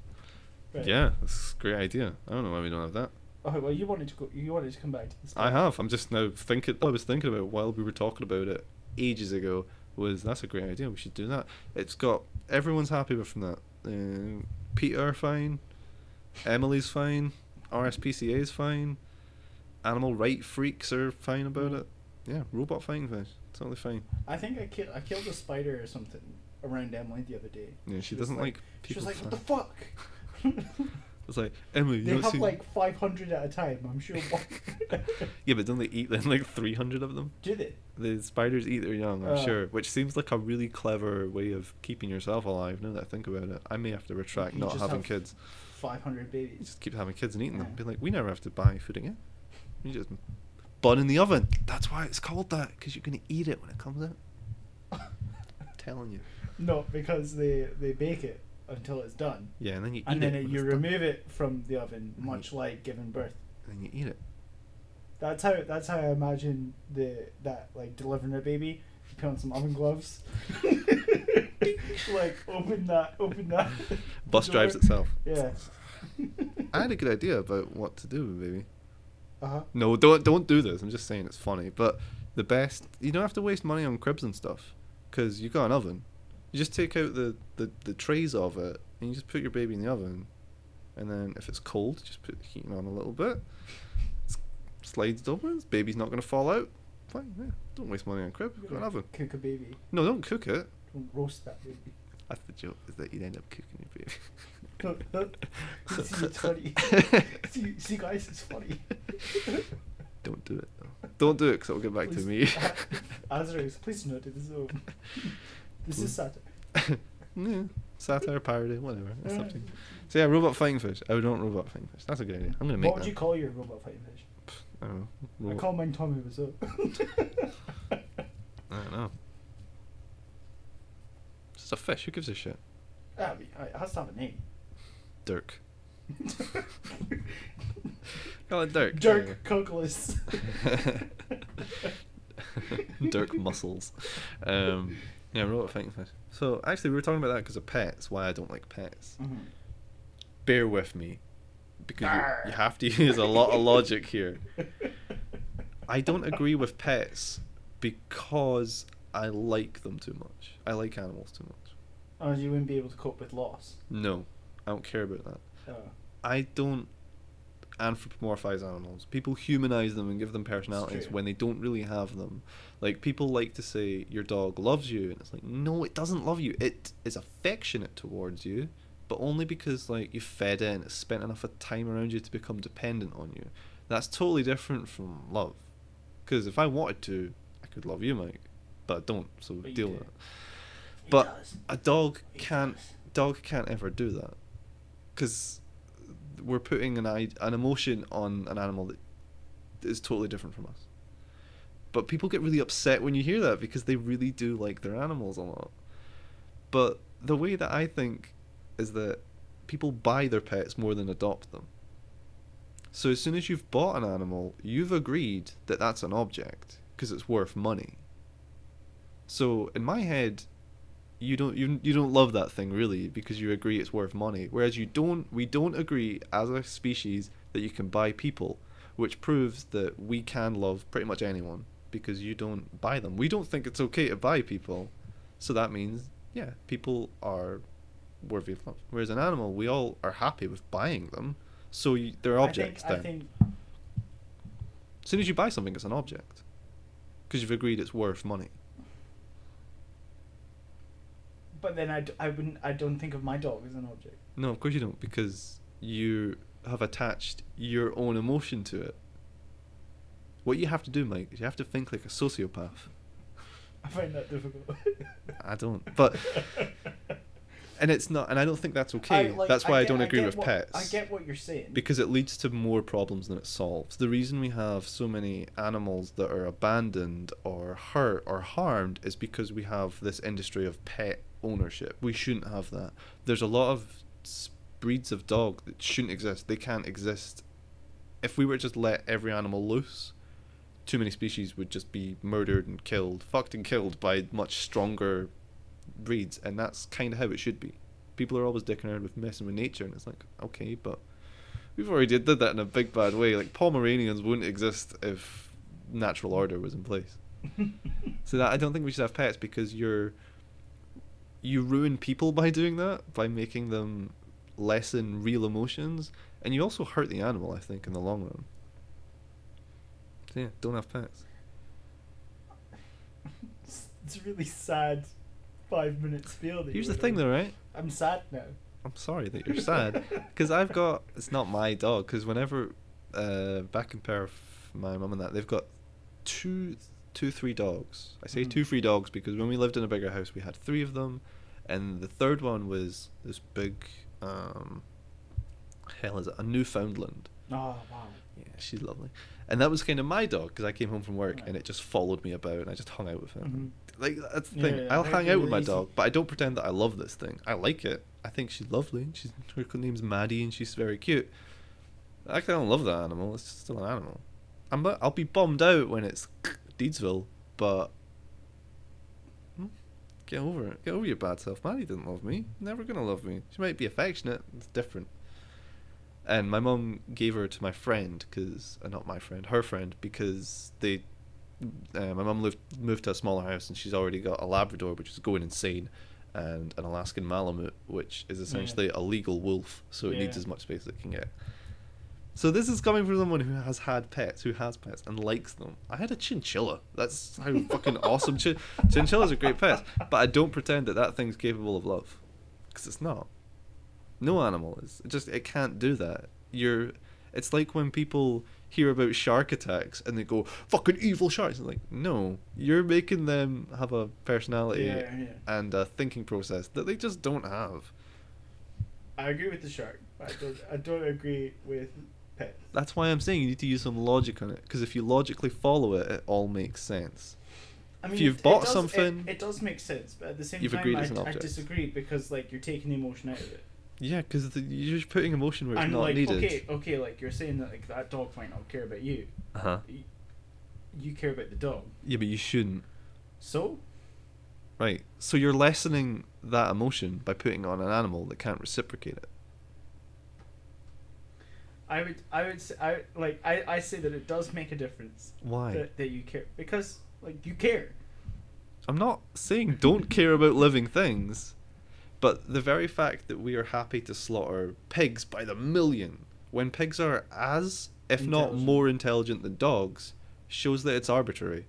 If the culture had been pigs are the things that we look after and form bonds with, and we slaughtered dogs and ate dogs, then you'd feel different. But it's arbitrary. So it doesn't matter that you like your dog. Because if culture had been different, you would love your pig. You would love little Oinky. But you don't, because culture decided dogs are cute, pigs are food. But it's like, I'm still like... I'm still like, so... Okay, like, right, that bothers me. In the grand scheme of things, what does it matter? Sorry? What does it matter? It matters because that's like a huge logical flaw. That's a huge logical inconsistency. And we're better than that. Come on, we've got fucking... We've got fucking Macs, man. We don't... I don't even have a Mac, but... I don't have a Mac either. I would never own a Mac. Alright, whatever. We have conquered the moon. We have escaped Earth. We should not be pretending that dogs love you back. We've advanced far too much for this. That's a quote for your grave.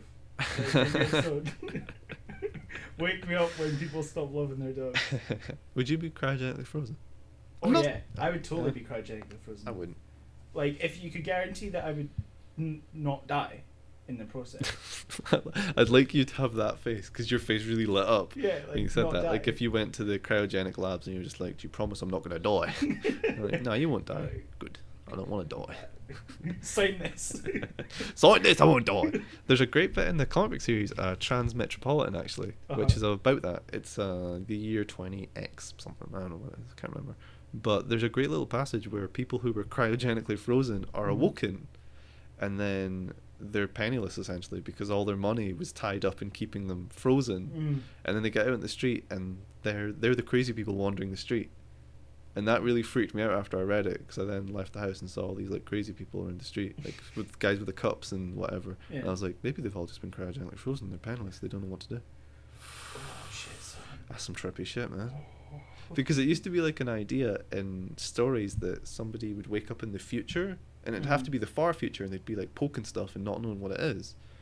But I think if you were to go into a coma right now, and I decide to save you and took you to hospital, you could wake up in 3 years and react the exact same way, because things change so quickly. That in 2018 you would wake up and be like, I have no idea what the hell's going on. You could be caught up on current events quite quickly. Yeah. But there'd be so many little things that you don't get. Yeah. Because I feel like that right now, because I don't know a lot of just internet shit. I'm not a big internet user. Really? I spend a lot of time on Reddit. Really? Yeah. There you go. When you showed me Reddit, I was like, I've missed the boat on this, and I'm not going to get another one because it doesn't appeal to me. Well, people have been on Reddit for years. And I've only been on that's for like 6 months. Okay, that's my point though. They've been on this for years, and I saw you on it, and I was like, he's a master at this, and you're clearly not. So, yeah. it's a scary little thought, actually. And now I've managed to convince myself that all the crazy peckers are now woken up from cryostasis from back in the 20s. But yeah, I would totally be frozen. You tell me frozen? I wouldn't. I would be frozen for like ages as well. I would do something that Alex has told me would result in us not being together anymore. What's that? Just get my consciousness in a robot. Oh, I can see why that would put a strain on the relationship. Well, it's because we saw Ex Machina, which is really good, and it's just like Under the Skin. They're essentially the exact same two films, but you can make that story over and over and over again. It's really good, and I was like, that's really good. I didn't leave the film being like robots everywhere, but I asked her, I was like, yo, what if you found out that I was a robot this whole time, but you've not been able to tell? Like, what if I just opened up a little bit of my hip and I was like, I need to charge up, and just like juiced myself out? She's like, I break up with you on the spot. I was like, that's really shallow. That's no more shallow than finding out somebody's got a tattoo or that they liked something years ago. That's pretty shallow. I would argue that it's a bit more life changing than no, not really. Got a tattoo. Because I was asking this when we've been going out for 11 months. Yeah. So she's had enough time to like me as a person and as a personality, so why would me being a robot all of a sudden change it? Because she's been happy with this robot up until she finds out. Why would learning the truth of that make a difference? That's why I asked it in the first episode, because you did, yeah. What if I was a robot? I'd love to be a robot. You can't be a vampire. No. But you could be a robot. Could be a robot. So that's what I would do. As soon as we figure, because Lewis was like, you're wrong, you couldn't be a robot. I was like, yeah, we could. You could totally put your consciousness into a machine. I don't know how, but I'm gonna assume scientists will know how one day. Yeah, like it's within the limits of. The only problem with that then is that still your brain? Is that still your mind? Because it might not be. It might just be a representation of it. You just become a series of like. I'm quite happy being human. Circuitry. But I would. Well, okay, I'll put it this way. I would like a way for my brain to keep living. Because, no, it degrades, doesn't it? Your brain degrades as you get older. Fuck. I would like a way for my brain. It would have to still be organic, but in robot body. There you go. That's how I want to be in the future. Right. So you could just like put your brain in a jar. Yeah, but not as lame as that. Like, I want the jar to be able to move and walk and talk and feel. Because if you're a brain in a jar, that just sucks. You can just think all day. Anything. Yeah, you can't even fall asleep. You're just thinking all the time. There's a really good Roald Dahl story, actually. Oh, really? Yeah, Alex showed me it. What one? I don't remember what it's called, but it's just type in Roald Dahl brain in the jar. It'll show up. It's about this guy he's got one eye, like the optic nerve is still attached to his brain, so he can still see and everything, and his brain's in a jar. Right. And yeah, it happens, and you just hear his inner monologue being like, "This is shit," because he can't do anything. He can't taste. He can't communicate. Yeah. And his wife now really likes him because he was a real arsehole, and now she can just like order him about and stuff. Although he can't do anything, she just mocks him, and I'm like, that's brilliant. That's really clever. That's what I would do. If that's you the were problem with being a brain in a jar. I don't want to be a brain. You wouldn't be able to hear. Exactly, that's another problem. I think so they do that. Just like turn up and give him like the finger. Yeah, she's just like looking at him and like just flipping him off. Pointing and laughing. Yeah, she's doing all the things she couldn't do because he was like a really strict husband, and now she's just like, you know what, I can do what I want. You're fucking dead. No, Roald Dahl had a weird imagination. Though. He's a great guy. Have you read? Read some of his softcore porn stuff. Oh, that's good. He did a story called like Leg Lamb or something, and it's about a woman who kills her husband. Okay. With like a leg lamb. Leg lamb, yeah. Have you read Gremlins? No. Oh, Gremlins, good. It's about World War II, World War I fighter planes. It used to be that if your plane broke down during flight, people would be like, "Oh, the Gremlins got him," and Roald Dahl just wrote a whole thing about it. He's really great, better than anybody else. Yeah. Except Cormac McCarthy. But yeah, like Leg Lamb, and then she feeds it to his friends. Oh, that's genius. Yeah, because like he's like the chief of police or whatever. Roald Dahl always reminds me of a guy who was born. To me, he's a proper children's author, and a proper author, because the two are different. He's both of them, because there are people who are children's authors and there's just authors. Cormac McCarthy, as much as I love him, he's never going to write a kid's book. He's never going to write a book that a kid is going to just absorb. It's like Dr. Seuss did loads of political cartoons. He did a lot of weird racist political cartoons, yeah.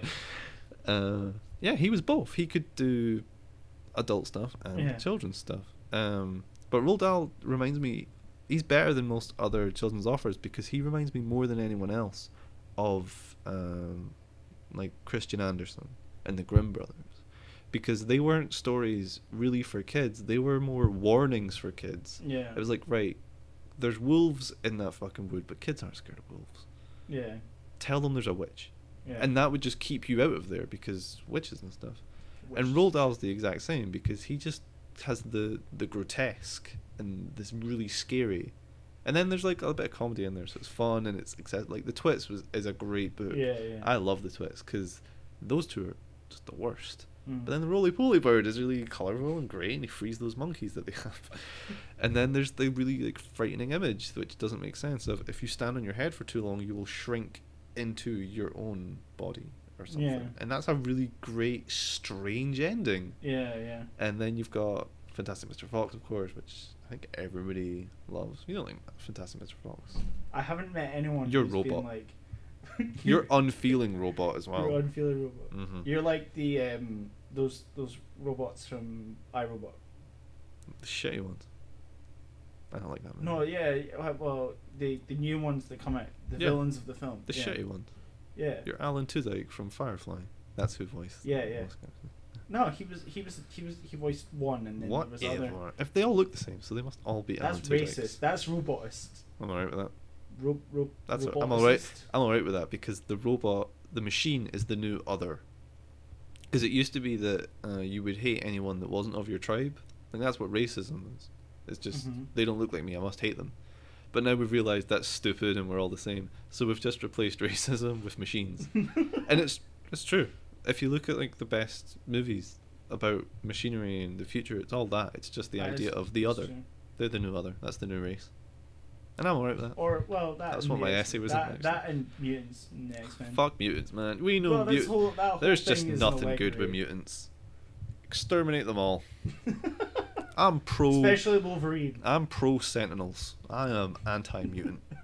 The only mutant I like a few actually. Oh, yeah. I like Cyclops. I see. I had to peg you as a big fan of Gambit. He's alright, but he's also a Tumblr. He's very much something that teenage girls would latch onto. You think? Yeah, because every teenage girl I've met who likes comics is like, oh, Gambit. Really? That Cajun accent, he's like, hey, mon ami. You know who I am? I'm the guy that wears battle armor and a trench coat. I have Aussie's cards. Look at all these cards, all 52 of them. I carry around multiple packs I have for the long fight. I have red bicycle cards, Piff the Dragon cards. I have got clown cards. I have got Diamond Jubilee cards. I have so many cards. Gambit. Remy LaBeouf. I am Remy LaBeouf. That's yeah, right. I am Gambit. We will sex. We will sex. Oh. And also the X-Men writer's a bit weird because they paired up Cahoon Gambit with Southern Fried Rogue. So they're both going, we. Yeah, Gambit's alright, he's fine. I like Cyclops because he reminds me of Norman Bates from Psycho. Yeah. He's just such a fuck up. He's like Norman Bates, he doesn't kill anyone. Yeah. He's just a really pent up guy, and He is. anytime he wants to, he can just be like, you know what, fuck this, and just pull his mask down and fry you, and he doesn't, and he should. He needs just to. He needs. Seems like a Just bit. to chill Like, I always thought Cyclops seemed like a bit of a pussy. No, that's the problem with like how he's been represented. He's Mm. by and large not represented well because Oh yeah. Wolverine's well, the instantly films- cool. That's the problem with Wolverine is because claws and a bub, and he's got this cigar and Yeah, everything. yeah. But that's like to me, that's like a really 90s stereotype buff guy. Well, thing. anti-heroes were pretty big in the 90s. I'm still a big anti-hero fan. Like I love anti-heroes. Just Yeah, I mean, he's just like such a simple character to me. Wolverine. Yeah. Yeah. Because even his backstory gets quite boring with him being born in like 1885 or Yeah, some shit, something and like James Howlett and taking his name from his mother's killer and all this. Yeah. It's just, I mean, it's alright.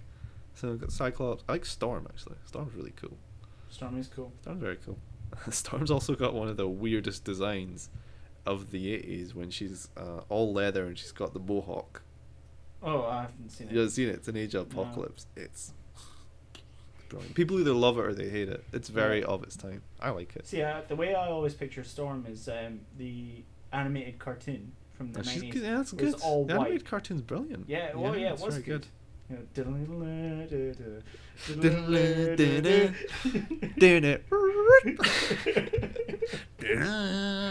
only bit that's shit about the cartoon is Professor X, because he's got that futuristic. Yeah, he's a weird flying chair. Yeah. That's another thing that I didn't like in the 90s with comic book cartoons. I know why they did it. It was just a censorship thing.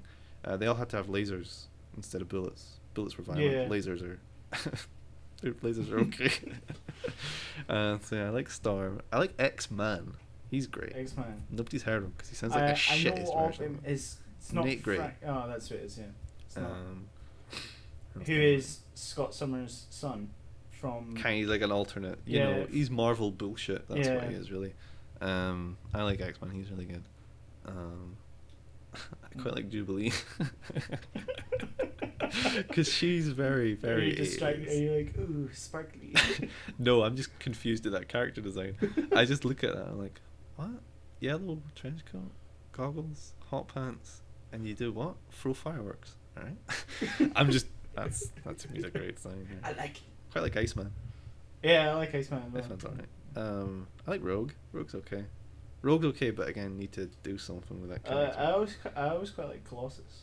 Yes, Colossus and I like Colossus. Colossus and He's Nightcrawler. good. I like Nightcrawler. Nightcrawler's a lame character to me, because just teleports. Fuck you. Yeah, but it's like one of the cooler abilities. No, it's not. Teleporting is fucking lame.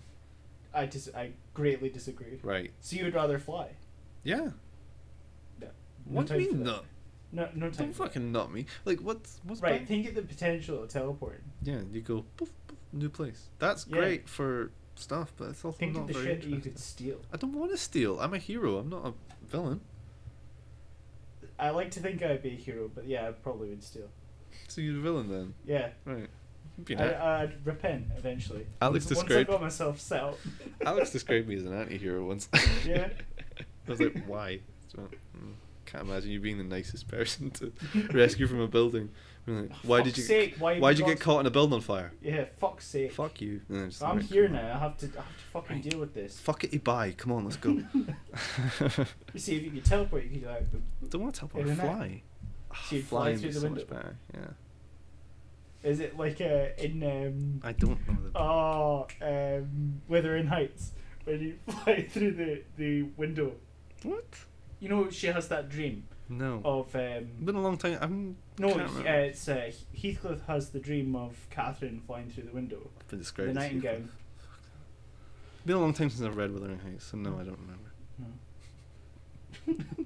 I was really hoping you'd made up something. It's like, do you remember in the last act when Heathcliff flies and fights all those Mormons?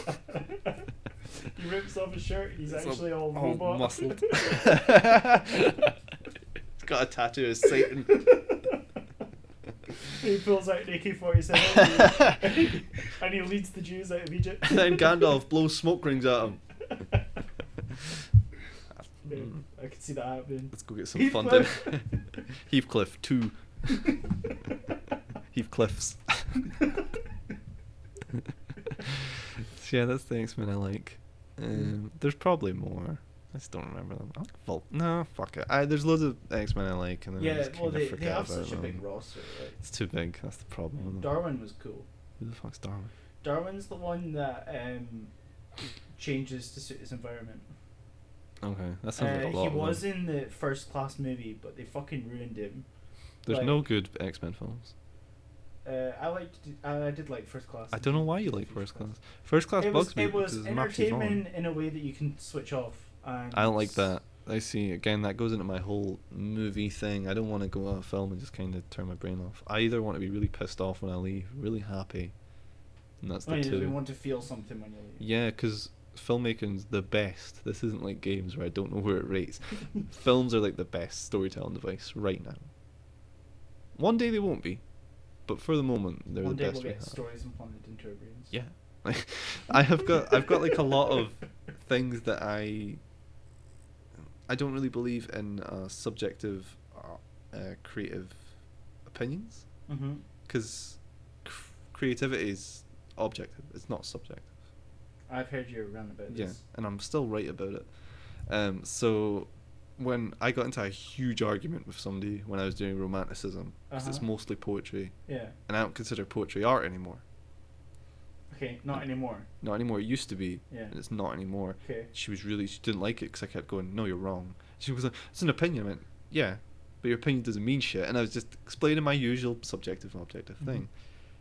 And what nobody gets is that I'm not attacking what they like, because one day I'm going to be an old man, maybe. That's like a 50-50 chance. It could end pretty soon. It could go on forever. But at one point I'm going to be old, and I'm going to be very, very... I'm already quite out of touch, but I'm going to be very out of touch. And I'm going to be touting what I'm touting now. I'm going to be like, Love Exposure, Snowpiercer, Chinatown, Silence of the Lambs, Rosemary's Baby. And kids are going to look at me and be like, that's not art, get fucked, that's shit. Because they're going to be the movie. They're going to have their own scenarios. It's all going to be like virtual reality, I imagine, is the way it will go.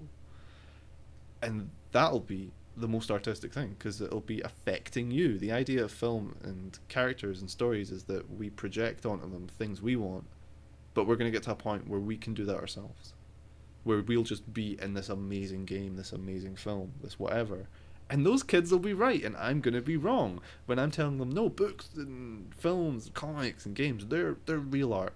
I'm going to be wrong and they're going to be right. And that's how I think it's going to be. That's kind of it's not an argument, because one day everything you love doesn't matter, because eventually it's not going to be relevant anymore. Shakespeare's not relevant anymore, but we still get taught about him because he's considered a canon from people who were told he's a canon. Yeah. When it's not true anymore. Shakespeare's a really shitty writer. I'm fucking sick of hearing about him. I disagree. That's alright, you're wrong. I don't agree with, because his techniques are really bad. They're really sloppy. It's bad storytelling as well. I understand why he's taught. I just think we've moved past him now. There's better examples of that now. Like what? Like James Salas, for example. James Salas is a great noir writer, so you can just examine him on how to tell a better story than Shakespeare. I don't follow theatre, but I'm pretty sure there's like amazing theatre writers that exist that are better than Shakespeare now. I mean, I'm not like some Shakespeare expert, but I think that there's a few that are good. The argument would be that, but the majority is he's more character driven than no, he's not though. He's not character driven in the slightest, because his characters are all just one personality all the way through, and we slag people off for that now rightly. When if a character is gay, that's their personality, and that's not okay. Shakespeare does that though.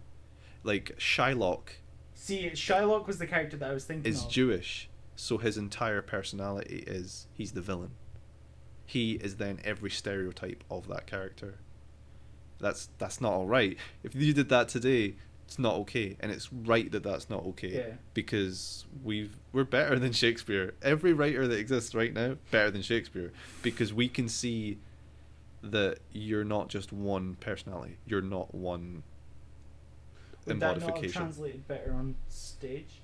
No. Not that I'm defending racism or anything like that. No, it's not even like really that. It's not even racist the way we think of it. It's just ignorance. No, that thinking. That thinking's like ignorance. I'm not sure. I doubt very much that Shakespeare held a lot of racist beliefs, and if he did, it'd be a product of that time, which is reprehensible but understandable. Yeah. Just like I really like The Tempest. I think that's a great play. But I like it for all the reasons that it's not discussed. I like it because it talks about like magic and like this faraway, unexplainable environment. But when you're taught about that at a high level, like university, you're told by professors, this is about imperialism. But they phrase it to fit the times. So we're told that it's anti-imperialism. But that's just not true. Because Shakespeare apologists always give you the exact same nonsense, which is he wasn't writing for the rich people, he was writing for the poor. I'll accept that, that's fine. But in that case, poor people at that time would have been pro-imperialism. They would be totally okay with going into foreign countries and being like, what have you got there? Diamonds? Alright, that's ours now. They'd be pro that. So The Tempest then can't be anti-imperialism. It totally has to be for that attitude. Because he pandered to his audience all the way. So he's not a great writer. He's got some good stories in him, but that's it. And the one that everyone loves is stolen anyway. Romeo and Juliet is stolen from an Italian poet years before. And it's the exact same title. Shakespeare didn't even fucking make a new title. He just called it Romeo and Juliet. Fuck that guy. I hate Shakespeare. Fuck that guy. Fuck that guy. Okay, that's my everyone loves I hate Shakespeare. There you go. There you go. There you go. I have a question for you. Go for it. If you could replace a body part with Arm. that of an animal's, what body part would you replace, and what animals would you take? Body part? Yeah. So it can't be an organ? No. I was really gonna steal like an elephant's heart. Really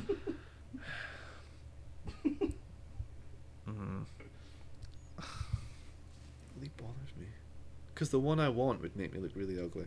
What? I would want like monkey hands. They're really ugly though. Would you get monkey feet? Probably would then, wouldn't I? Yeah. Don't want them, they're ugly. It'd be useful That's for climbing. That's aesthetic. well, yeah, because it's like I'm a very vain person. So yeah, that's just really ugly. I'm gonna go with I don't want to replace anything. No, you have to. I have to. Yeah. Can I have something that I can't replace it with? Because there's a lot of animal stuff that I want, but I don't have an equivalent. Like a shark fin. I don't have a dorsal fin. Yeah, you could have a shark fin. Alright, I don't want that. But like, as an example, I'd probably want. No, because they would count as arms. Fuck. I was thinking like wings, but that's your arms. Yeah, there's nothing that has like 4 legs. Tail. I want peacock tail feathers. There you go. Like that'd be great. You I would see a love girl that. that you like walking down the street. Yeah. But I wouldn't, because I would just look at Alex and go. There you go. Oh, that's cute. Got out of that one. No, I don't. No, I don't. I know what I want. I want teeth of a wolf. So I need the snout. Yes. Fuck. I want an udder. Where would you put it? Just here? Right on my in your belly. Right on my belly. I know. I want horns then. There you go. Yeah. I want horns. Rhino horn. No. Or I just want just buffalo horns. 2 here. Buffalo horns? 2 on my forehead. So something from a lizard, I imagine. No, there you go. A stag. Fucking nailed it. I want like camouflage octopus skin. Okay. There you go. Camouflage octopus skin. Yep, that's what I want. I want to be able to, if I sense danger, just blend in. But then I'm wearing clothes, so they'd be like, "Whoa, who stuck clothes and hair to the wall?" There you go. It's fun when I think. Whoa, guys. Whoa. In a world. In a world where Mike has udders. One man is given the skin of an octopus. And doesn't understand how to use it.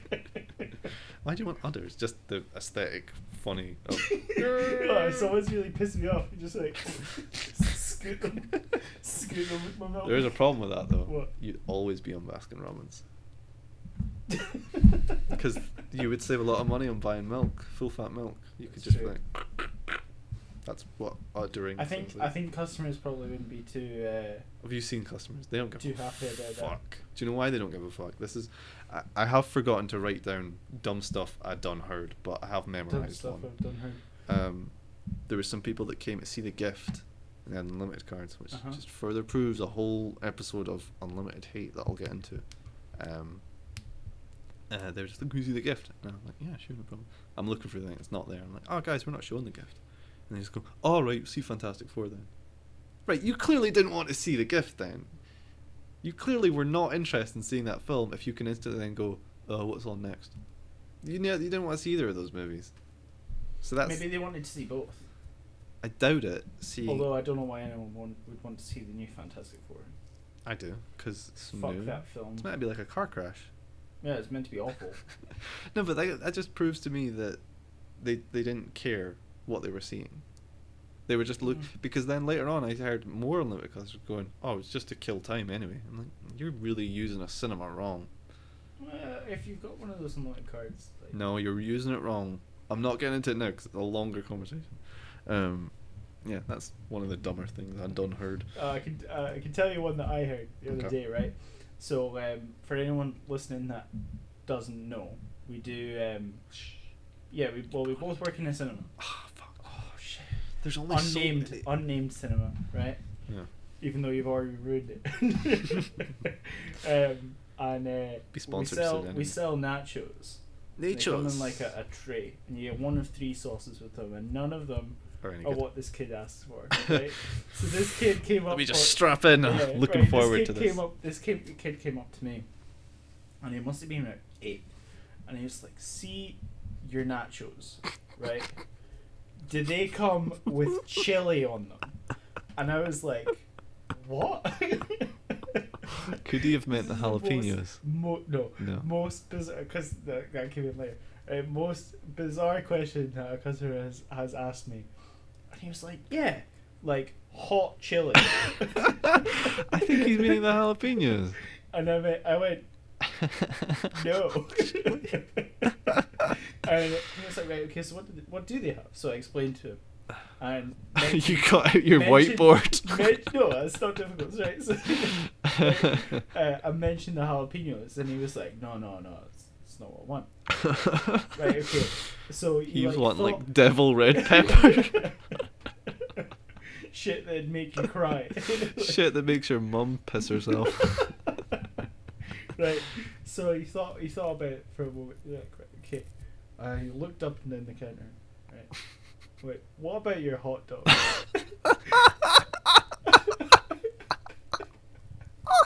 And oh my god, I love this kid. I'm like, what about them? And he goes, "Do you put chili on them?"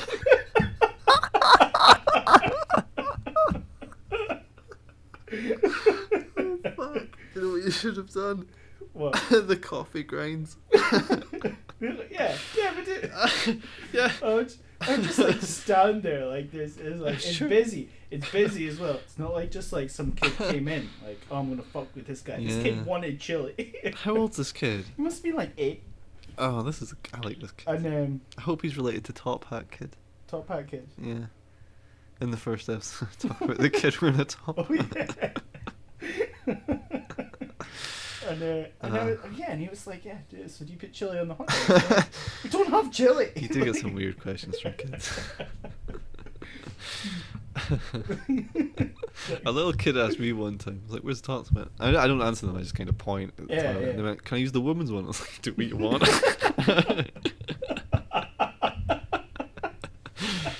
I bet he like turned around to his friend and he's like, guys, it's a free for all in there. He said we could. I was like, I'm getting more annoyed at boys' toilets the older I'm getting. Why? Because we've got fucking pee troughs. That's stupid. Why can't just both toilets be the exact same? Just stalls. Just stalls. Because I know more guys that'll use a stall than use a trough. Really? Yeah, but I don't care because I've got a giant hog. Giant ding dong. Giant monster. So I don't give a shit. Is it? Yeah. But I know guys that see it and they're just, oh, okay. They move one urinal down. I hear them cry as well. Yeah, like stalls seem like a better option. There's more privacy. Meh. If you aren't interested, like I don't give a fuck, but I know people that do. I don't so. really care. No, I don't care enough like for. They're far. The urinals are far enough apart that anyone who's staring at your junk is doing it because they want to. Yeah. Okay. Well, see, that doesn't bother me, but like I'm just saying, it seems like just an easy because I think it'd end up going that way anyway.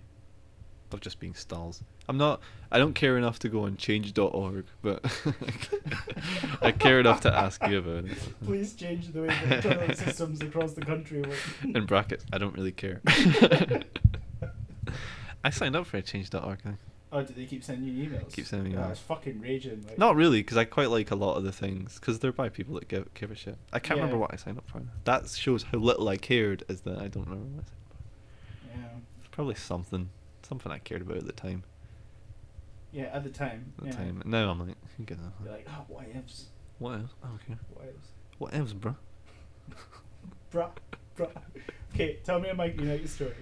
I don't really make any stories. You don't have any Mike I've got loads, I just can't think of one right, that okay, would that's interest your you. homework for next week. Okay, give me a minute. Bring me a Mike United. I think that's how I can give you one. We should close. That's how we should close that every episode. Every episode. Yeah. I like the more natural closings, but I. Give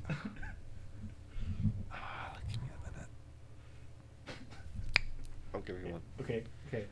This happened last year, which made me really happy because I'm included in it, even though I wasn't there at the time. Okay. Mikey Knight I met Mikey when I worked at McDonald's because his girlfriend was. That says ass. No, it says ACS. That says ass. ASS. Where? There. It says ass. Oh right, that. Yeah, it's assembly, I think. Yeah, whatever. He's looking at the desk that we do for other levels. Anyway, so yeah, I meet Mikey at McDonald's because his girlfriend talked to me first. Okay. And I was like, yeah, Mevin. Mevin's this tiny little thing that's a couple miles out from Perth. Right. She's like, oh, my boyfriend lives there. I'm like, whatever, I don't give a shit. Because I don't like anyone who lives in Mevin, essentially. This is where Mikey Knight's from. Mikey Knight's from, yeah. Ooh. Is this the origin story? Yeah, I can You tell and you. Mikey In Knight? fact, I might just tell you the origin story. Okay, right. Instead of the original one. Because I'll bring that up after something else happens, Okay. which we'll get into when it happens. Okay, right. Yeah, tell me the origin. That's Jordan speak, for we'll get there eventually. Oh. Yeah, how me and Mikey Knight became friends. I'll do that one. So we're working at McDonald's, me and Mikey, and my friend Matthew as well, who's, and now that I think about it, this is his fault, 'cause he was the one that convinced me to get a job there. Oh. Fucking asshole. We should thank him. We should. I like Matthew. I don't see him enough. So I'm working at McDonald's, and then you go on your break, and we've got a little, in the staff room, did you have a computer? Yeah. Yeah, so do we. And it's usually used for YouTube and songs. That's what it was used for. And then somebody put Queen on, and then I'm in the staff room, Mikey Knight's there as well, and he's just doing whatever the fuck he's doing, something WoW related or energy juice related, whatever. Somebody puts a Queen song on, and I just fucking lose it, and I'm just pissed the fuck off. And you know, I'm very quiet, so it's a big deal when I start getting. I'm like, fucking hate Queen, like all these reasons why I hate Queen, and then tremble. and the final one is pretty much fuck Brian May, and then I'm finished. So I leave the room, and then Mikey. Oh, did he come up and he was like, "Oh, I hate Brian May too"? No, better than that. He came into the kitchen. And he was like, "Yeah, I'm with you, man. Fuck Brian May," and then we just started talking about how we hate Brian May, and how we don't like Queen. And eventually we start talking about music we do like. Mikey's a big metalhead. I'm not so much. I like Megadeth and a few others, but not really a big metalhead. Mikey is though. And you all about Gwar. We like Gwar. I like Gwar. We like Gwar. We've listened to Gwar. We watch Grey's Anatomy. Fuck Grey's Anatomy. Watch Gwar instead. We like Gwar. So we're just talking. We're talking about music, and then we both get to. At the time, I consider this the best band that's ever existed. Cream, because I really like Cream, because it's the first big power trio. Really, it's the one that they go, well, you're the best bassist, I'm the best guitarist, you're the best drummer. Let's just become Cream. We'll be Cream of the crop. That's why it's called that. It's really lame, and it's Clapton, Ginger Baker, and Jack Bruce. That's who makes up Cream. And we're just talking. Yeah, we love Cream. And Mikey tells me, I used to be in a band. And we covered a Cream song. I'm like, man, I love Cream. And then we're just like dicking about, and then he finds out I play guitar, and my voice is kind of breaking at this point, so it's turning into this. If this voice is broken. That mahogany. Yeah, but it was always quite deep anyway. Even as a little kid, I was like, yo, mama, what's up? Hey, baby. Hey, ma. Hey, mom. So as a child, you were voiced by Barry White.